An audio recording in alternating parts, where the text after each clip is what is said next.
Hi, hi, hi. Okay, we're back with Spyro here. So, do you have any questions from our discussion last time so we can wrap it up? So, how emphatic were the people on your side? Like, were you the most vocal one there? Like, I was probably the most vocal, but there were people who came close. Like, another one was a chick whose dad was in prison, and she got up in tears and stormed out. You see what you fuckers have done?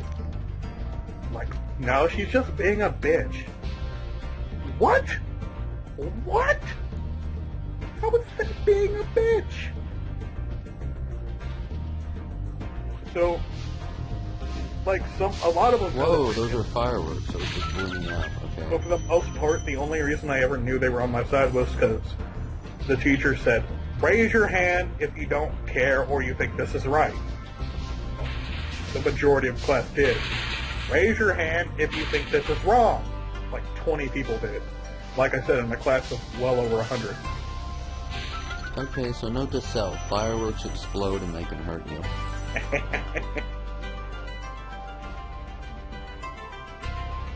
Yeah, I'm glad I got that class out of the way so I don't have to deal with that shit again. You know? Looks kind of like there's a castle over there. I wonder if I could get on that. Do you want to know one of the funniest things I've ever seen in a class, though? Sure. I had this biology teacher. I only went to class like 10 times because I was too busy getting stone stupid. But one of the few times I was there, she was talking about evolution. And she was someone who firmly believed in evolution. And she's talking to the class, and one of the students go up and, evolution is just a theory. How can you believe that? You should also teach creationism. And the biology teacher gives one of the most awesome retorts I've ever heard and shuts this kid the fuck up. Quick. And she goes, well, if you believe biology is just a theory, then you should also not believe in gravity or the fact that the Earth is round. Now, are you going to discredit all science, or let me continue with the lesson? And I'm just sitting there like I start clapping. It's like, yeah! Go, girl! And the girl who was just made a fool just turns around and just glares at me with the evil eye, and I just give her this shit-eating grin. Oh, it was wonderful. Like, I think I may have gotten a raging erection during that class, I'm not even gonna lie. Like, if that biology professor were at least 40 years younger, I would erect her. Just for that alone. You remember how old she was? Well, she was saggy in most areas, so I'm guessing pretty damn old. I see. I don't know her age, but the wrinkles on her face said a lot older than me. So only 4 years younger, so was that impressive? 40. Like, oh, 40, okay. Yeah, that's still 40. pretty impressive, because she probably still had a lot of fucking wrinkles. You know, So- she'd still look like a leather handbag. Hey. So maybe like she was 70 and you would have done it if she was 30? Fuck yeah. I might have even gone 40 or 50, man. I was that into that speech. I just closed my eyes and pretend I was on a beach. Just now or in the class? Never mind, sorry. But yeah, that shut that up quick. Quick, fast, and in a hurry. And I couldn't have been happier. Because it was one of the few times I've seen a professor, at least in this particular college, that, you know, wasn't a fucking asshole or a fool. I can't really say fool because they are smarter than me in their subjects, smarter than I'll ever be. But some of their views, to me at least, seem so skewed, just awful, for someone with that much higher knowledge to hold. It seems so bigoted, but then again, who am I to really judge? I'm sure to many my own views seem bigoted. So it looks like that creature was trying to hide inside of the tent, and I burned the tent down. And you burned his fucking home down. Cruel son of a I did bitch. that there in the tent. They were gonna let you walk away. Yeah, but Spyro's they have gems sometimes, and I kind of need the gem. It's okay because the other dragon explained that these creatures stole the gems, so it's my job to get all the gems back for him. That is life. Someone even looks at me the wrong way, I will pop a cap in their ass. I rescued Magnus. Okay, he should look a lot cooler with a name like Magnus. Like, that bitch should be made of lava. So he just explained that I should feed lots of butterflies to my dragonfly.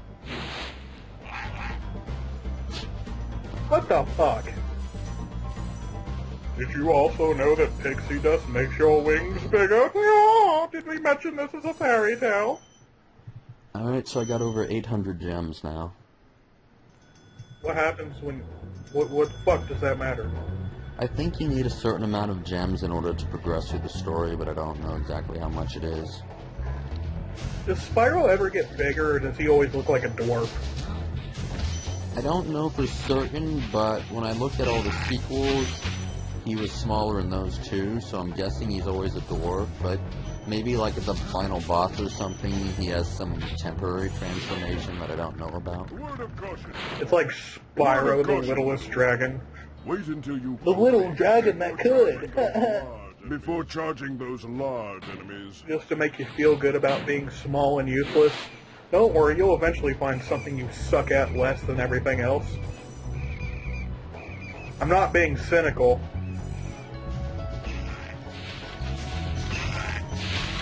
I wish I had more fire than this. Fire breath seems so dinky and toned down. Like if I'm gonna be a dragon, I want to just spray fire all over the entire Earth Force or the arena. I wish I had a 12-inch dick, but we can't always get what we want. Okay, so I guess that little thing next to me is the dragonfly, and I feed it butterflies, and it gets more powerful. So I have seen some butterflies floating around, so at least that was something I didn't already know about. Yeah, finally a useful tip. Total. That is a really gay name. Just throwing that out there, bro. Like, I would totally get that changed if I were you. Maybe to something awesome. Like Mr. Wolfie.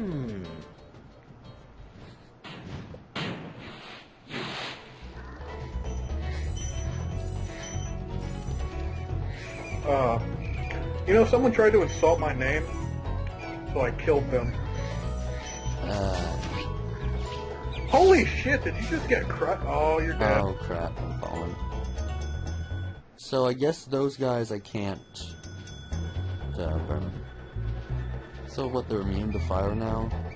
Fire, baby, fire. Oh, I think that's what the other dragon was saying. Probably should have listened more, but I guess he was saying for some of them when they're on ice, I guess they're immune to fire, so I gotta ram them. There we go. Holy shit, they did say something useful.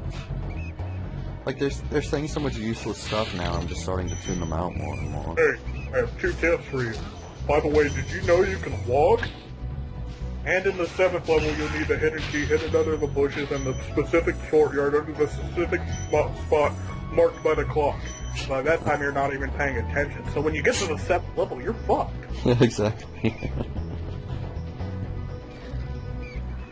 I hate games like that. I really do. I've never really been one for super cryptic hints. Because most of the time they get so cryptic, it doesn't make sense. Yeah, me neither. You will find the man under the moonlight under a midnight sea. What the fuck? What? Rescued Endor. Thank you for releasing. I am Andor. I am the same dragon as all the others, but colored slightly different.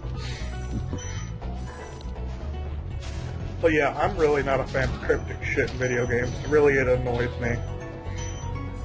I mean, I guess it's not all that hard to figure out. 'Cause it's not like you have a ton of attacks. I'm It's only thinking 2, about, like, so if in one games attack doesn't work, the other like one must. adventure or puzzle games. And the hit is so cryptic it doesn't make sense. Like, do you have any idea what I'm talking about? Yeah, I think so. It's like in Simon's Quest 2. Some of the hints you get there. Yeah, fuck that game. I love the Castlevania series, though. Have you ever played them? I played a few of them. I think I played one on the PlayStation. I forgot what it was called, but at the beginning... Symphony of the Night? Maybe. Like at the beginning, I think Did you play Richard comes in and says, like, you have Die, no monster! Yeah. You don't belong in this Yeah, that's the one. Thank you for releasing What me. is man? Yeah, it's Symphony of the Night. Okay. Then after Richard, you get to play as a long-haired sissy boy. Yeah, that's it. I was really annoyed at that Reaper stole all my weapons and I never got revenge on him. I thought he was going to be like the boss of the game or something. Nope, you don't get to fucking touch him. And I would have wrecked him. I would have wrecked his ass so hard he would never be able to walk straight again. I wouldn't make him my pretty little girlfriend, alright? Is he in other Castlevania games? Can you fight him in them? Like, the Reaper is kind of like a frequent boss in most Castlevania games. It's cool because you actually get to kill the Grim Reaper. But, like, have you ever played any I of the... just passed 1,000 gems. Have you ever played any of the handheld ones? I don't think so. They're kind of like Symphony of the Night, but with a lot less secrets. Oh, okay. Because, like, have you beat Symphony of the Night? Yeah, I did. Did you get to do the second castle? Nope, I didn't get that far. Yeah. A lot of people did it when it first came out because, you know, back then we didn't really have a whole lot of internet. So people didn't know the correct way to beat the boss. I was kind of pissed off when I first heard that. Because, you know, here I thought I beat the game. I was really disappointed with the ending, but hey, I felt proud I beat it. Then I discovered, holy shit, I still have half the game to fucking go. Well, fuck me. I still didn't know about that, even because I never bothered to look it up. So can you tell me about that? Like, how do you unlock it? Basically, we need to do a series of convoluted things to get some rings, and then you follow some plot sequence events, and then you get the holy glasses. So you remember the final boss, Shaft? Yeah, I think so. Alright, when you have the holy glass, or it's not Shaft, the final boss is Richter. A possessed Richter, right? So when you get the holy glasses, you see the little orb that's possessing Richter. And instead of attacking Richter, you attack the orb.